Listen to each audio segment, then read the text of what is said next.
स्वागत है आप लोगों का हमारे चैनल में। आज हम बात करेंगे एसआईआर के जो नोटिस आ रहे हैं उसके बारे में। जैसा कि आप लोगों को मालूम होगा दोस्तों, जिनके फॉर्म में कोई भी मतलब दिक्कत हुई है, कोई फार्म में कमी थी, उनके सबके नोटिस बीएलओ के थ्रू उनके घर पर पहुंचा दिए गए हैं। तो जिन दोस्तों के नोटिस आए हुए हैं एसआईआर के, तो उन्हें क्या करना है, कैसे क्या करना है, तो इस बारे में कंप्लीट जानकारी इस वीडियो में मिलने वाली है। तो वीडियो में आखिर तक बने रहिए। जैसे कि दोस्तों आप हमारी होम स्क्रीन पर देख सकते हैं SIR 2026 upload upload documents against logical discrepancy notice online.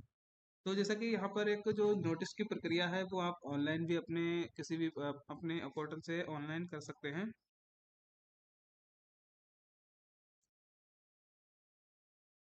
Notice का जो जवाब है वो आप ऑनलाइन भी दे सकते हैं। उसके लिए क्या प्रोसेस रहेगा, जैसा कि आप यहाँ पर देख सकते हैं दोस्तों, जो पहली स्टेप है यहाँ पर visit the official election commission website voter, जो voter elect block election election commission का जो वोटर पोर्टल है उस पर जाकर भी आप नोटिस का मतलब नोटिस का रिक्वायरमेंट रिप्लाई दे सकते हैं। तो उसमें किस तरीके से, सबसे पहले स्टेप वन, आपको किसी अपने मोबाइल नंबर या एपिक नंबर से लॉगिन करना है। और लॉगिन करने के बाद नेक्स्ट प्रोसेस रहेगा जो, वो इस तरीके से आप देख सकते हैं। यहाँ पर हमें अपना मोबाइल नंबर, जैसा कि अगर आपका मोबाइल नंबर रजिस्टर है तो ठीक है, नहीं रजिस्टर है तो यहाँ पर साइन अप बटन पे क्लिक करके साइन अप करना है और फिर उसके बाद रजिस्टर लॉगिन करना है। लॉगिन करने के बाद आप देख सकते हैं इस तरीके से, जो S I R special intensive revision 2026, यहाँ पर आप हमें दो ऑप्शन देखने को मिल जाएंगे, S I R last S I R और सबमिट डॉक्यूमेंट्स अगेंस्ट नोटिस। तो हमें जैसे कि अब आपका नोटिस आया हुआ है तो नोटिस वाले बटन पे क्लिक करके यहाँ पर हमें अपना एपिक नंबर डालना है, और एपिक नंबर डालने के बाद हमें सेंड ओटीपी पे क्लिक कर देना है। जो हमारा रजिस्टर्ड नंबर होगा उस पर ओटीपी चली जाएगी, और उस ओटीपी को यहाँ पर एंटर करने के बाद यहाँ पर इस तरीके से आपकी डिटेल शो हो जाएगी। आपका नाम, पिता का नाम, एपिक नंबर और आपकी हियरिंग डेट और कौन सा स्टेट है, सारी डिटेल यहाँ पर हमको शो हो जाएगी। उसके बाद हमें क्या करना है, स्टेप 6 में आना है, और यहाँ पर अपने अपलोड सपोर्टिंग डॉक्यूमेंट, जैसा कि अब डॉक्यूमेंट्स की बात करते हैं तो आप लोगों को किस तरीके से कौन कौन से डॉक्यूमेंट्स लगाना है, तो इस तरीके से यहाँ पर ओटीपी अपने अपलोड डॉक्यूमेंट्स, उसके बारे में हम आगे बात करेंगे डॉक्यूमेंट्स कौन कौन से लगेंगे। तो यहाँ पर प्रूफ ऑफ आइडेंटिटी और proof of date of birth, दोनों डॉक्यूमेंट्स यहाँ पर एक्सेप्टेबल हैं। तो यहाँ पर आप उसका फ्रंट पेज और बैक पेज दोनों अपलोड कर देंगे, और इसे सबमिट करने के बाद आधार का जो ई साइन होगा, तो आधार नंबर डाल के आधार के रजिस्टर्ड मोबाइल नंबर पर एक ओटीपी जाएगा। इस तरीके से विंडो ओपन होगी, आप देख सकते हैं। और उसके बाद हमारा जो अक्नॉलेजमेंट स्लिप जनरेट हो जाएगा और हमारा फॉर्म सबमिट हो जाएगा। ये तो हमारा ऑनलाइन प्रोसेस। बाकी हमारा जो एक ऑफलाइन प्रोसेस है उसके लिए हमें क्या करना है, तो आप देख सकते हैं इस तरीके से ये लिस्ट है हमारे पास। दस्तावेजों को सांकेतिक यानी संपूर्ण नहीं सूची यदि ऊपर उल्लेख किया गया तो स्वयं पिता माता पिता के अलग अलग स्वयं दस्तावेज प्रस्तुत किए जाने हैं। तो उन दस्तावेजों में से क्या क्या दस्तावेज दस्तावेज हैं, आप देख सकते हैं। नंबर एक पे, किसी केंद्र या राज्य पीएसयू के नियमित कर्मचारी पेंशन भोगी को जारी पहचान पत्र या पेंशन भुगतान आदेश। पहला डॉक्यूमेंट ये आपका काम कर गया। और उसके बाद 1/7/2087 से पहले में सरकार, स्थानीय प्राधिकरण, बैंक, डाकघर, एलओआईसी, पीएसयू द्वारा कोई भी पहचान पत्र या प्रमाण पत्र। उसके बाद सक्षम प्राधिकारी द्वारा जन्म प्रमाण पत्र, आपका जो बर्थ सर्टिफिकेट है वो भी यहाँ पर वैलिड रहेगा। और जो 4 नंबर पे आता है वो पासपोर्ट, पासपोर्ट आपका काम करेगा। बाकी 5 नंबर पे बोर्ड या विश्वविद्यालय द्वारा जारी मैट्रिक शिक्षा, यानी मैट्रिक शिक्षा, आप दोस्तों जैसा कि आपको पता ही होगा कि मैट्रिक शिक्षा जो है वो हाई स्कूल की परीक्षा को कहते हैं। तो मैट्रिक परीक्षा या का शैक्षिक प्रमाण पत्र को, तो मिनिमम हाई स्कूल की जो है उसका प्रमाण पत्र चलेगा। और यहाँ पर 6 नंबर पे सक्षम राज्य प्राधिकारी द्वारा जारी स्थानीय निवास प्रमाण पत्र, यानी कि जो स्थानीय निवास प्रमाण पत्र होता है सक्षम अधिकारी द्वारा, वो निवास प्रमाण पत्र काम करेगा। और वन अधिकार प्रमाण पत्र सक्षम प्राधिकारी द्वारा जारी ओबीसी एससी एसटी का कोई भी जाति प्रमाण पत्र, जो मतलब तहसील द्वारा जारी होता है जो जाति प्रमाण पत्र, वो वाला जाति प्रमाण पत्र। और राष्ट्रीय नागरिक रजिस्टर, जहाँ भी ये प्रचलन हो, ये नागरिक रजिस्टर जैसा कि हर जगह प्रचलन नहीं है, तो राष्ट्रीय नागरिक रजिस्टर जहाँ भी प्रचलन मतलब जहाँ पर बनते हैं वहां पर आप देख सकते हैं, दे सकते हैं। बाकी 10 नंबर पे आप देख सकते हैं स्थानीय प्राधिकारियों द्वारा तैयार किया गया परिवार रजिस्टर। परिवार रजिस्टर की नकल जी हर जगह उपलब्ध है, हर जगह बन भी जाती है पूरे भारत में।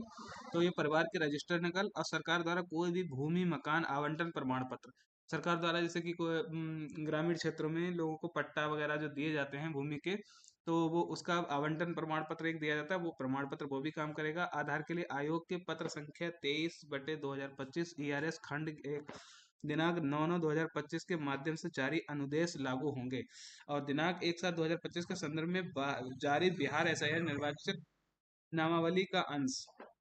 अब जैसा कि दोस्तों आप देख सकते हैं जो age difference in SIR form, जिनकी लोगों की एज डिफरेंट है SIR फॉर्म से और उनके आधार से, तो उन्हें क्या करना है, जैसा कि जिनकी जन्म 1 जुलाई 1987 से पहले हुआ हो और उनका नाम 2003 की वोटर लिस्ट में भी हो,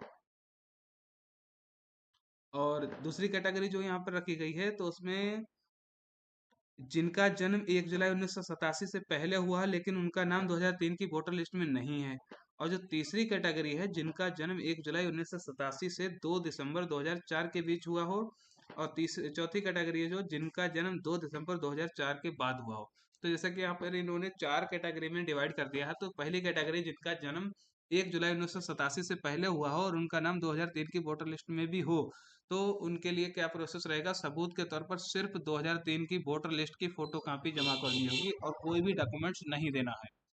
तो जैसा कि दोस्तों यहाँ पर आप ध्यान से देखिएगा कि जिनका जन्म, जैसे कि आप डेट ऑफ बर्थ से देख सकते हैं अपनी आधार कार्ड में, वोटर आईडी में, कि 1 जुलाई 1987 से पहले का अगर आप डेट ऑफ बर्थ है आपकी, तो उनके लिए कुछ नहीं करना, आपको सिर्फ 2003 की वोटर लिस्ट की कॉपी जमा करना और कोई भी डॉक्यूमेंट्स आपको नहीं देना है, आपका जो नोटिस आया वो क्लियर हो जाएगा। और दूसरी बात आप देख सकते हैं जिनका जन्म 1 जुलाई 1987 से पहले हुआ हो और लेकिन उनका 2003 की वोटर लिस्ट में नाम नहीं है, तो जैसा कि बहुत से सारे हमारे दोस्त हैं जिनका मतलब एज उनकी ज़्यादा है लेकिन उनका 2003 की वोटर लिस्ट में नाम नहीं है, तो उनके लिए क्या है, अपनी जन्म तिथि और इस जन्म स्थान के साबित करने के लिए नीचे 11 डॉक्यूमेंट्स के लिस्ट में से कोई एक डॉक्यूमेंट्स देना होगा। जैसा कि आप देख सकते हैं अभी जन्म तिथि और जन्म स्थान साबित करने के लिए 11 डॉक्यूमेंट्स दिए गए हैं, उनमें से कोई भी एक डॉक्यूमेंट्स आपको देना है। और जो तीसरी कैटेगरी जिनका जन्म 1 जुलाई 1987 से 2004 के बीच में हुआ हो, तो उनके लिए 2 डॉक्यूमेंट्स देने होंगे जो नीचे दिए गए 11 डॉक्यूमेंट्स की लिस्ट में से, जैसे कि अपने लिए एक, तो अपनी जन्म तिथि और जन्म स्थान साबित करने के लिए एक देना पड़ेगा, एक माँ या बाप में से किसी एक पक्ष का जन्म तिथि और जन्म स्थान साबित करने के लिए। और जो चौथी कैटेगरी आई है जिसका जिनका जन्म 2 दिसंबर 2004 के बाद हुआ, तो उनको 3 डॉक्यूमेंट्स देने होंगे। नंबर 1 अपने लिए अपनी जन्म तिथि और जन्म स्थान साबित करने के लिए, जैसा कि आप बर्थ सर्टिफिकेट मान सकते हैं, और एक बाप का जन्म तिथि जन्म स्थान साबित करने के लिए, और एक माँ का जन्म तिथि और जन्म स्थान साबित करने के लिए। एक जरूरी बात, माँ बाप के डॉक्यूमेंट्स के लिए अगर कैटेगरी सी और डी के वोटरों के माता पिता का नाम 2003 की वोटर लिस्ट में है और उनके जन्म के सबूत के तौर पर उनकी लिस्ट की फोटोकॉपी भी काफ़ी होगी। ये फोटोकॉपी आपको अपने BLO से मिल जाएगी या फिर आपको इसको ऑनलाइन भी डाउनलोड कर सकते हैं। अपने माता पिता को कोई भी डॉक्यूमेंट देने की जरूरत नहीं है।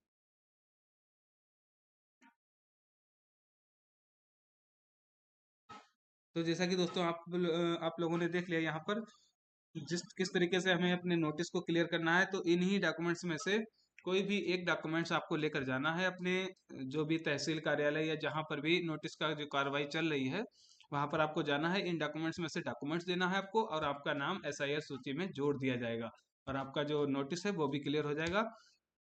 इस तरीके से आपको दो घबराने की कोई जरूरत नहीं है। ये डॉक्यूमेंट्स आपको संभाल के रखने और इन डॉक्यूमेंट्स की कॉपी आपको जो जहाँ पर नोटिस की कार्रवाई चल रही वहाँ पर जमा करने हैं। और कैसी लगी हमारी जानकारी हमें कमेंट करके बताएं और ऐसी ही वीडियो देखने के लिए हमारे चैनल को सब्सक्राइब करें। मिलते हैं अगली वीडियो